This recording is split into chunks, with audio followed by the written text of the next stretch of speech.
he knows this base, this 20 some odd percent of his supporters.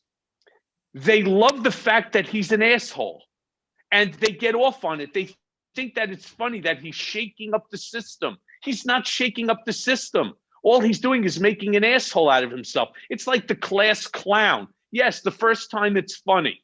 The second time it's actually funny too. But by the fifth time, hey, we have to write down what the teacher's putting on the board. We need to be educated. We need to know what we're talking about. Why don't you sit down and shut up, or get out of the room and go to the principal?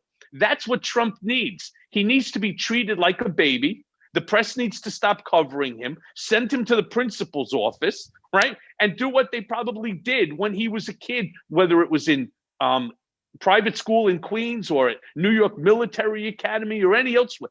Punch him in the fucking face, right? Tell him to sit down and shut up. Now, it's an interesting story because I was sitting with Trump many years ago when we were contemplating on buying the New York Military Academy as a school, and his coach came in, who was like his homeroom advisor or something.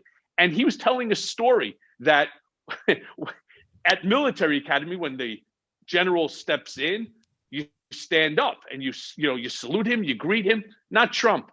He sat with his usual sort of sloppy sort of way, and he slapped Trump right across the face. Oh my God. And he was telling the story, and Trump turns around and he says, "This is God's honest truth." And he said he slapped him right across his fucking face. And now it's funny because he wasn't a big guy, but it reminded me so much of like Full Metal Jacket. With, oh man, I would love to have a video clip of that, please. Me too. With that drill sergeant, he slapped him across the face and he said to him, "You stand up and address me, right, when you're talking to me." And that's what somebody needs to do. They need to slap some reality, into him.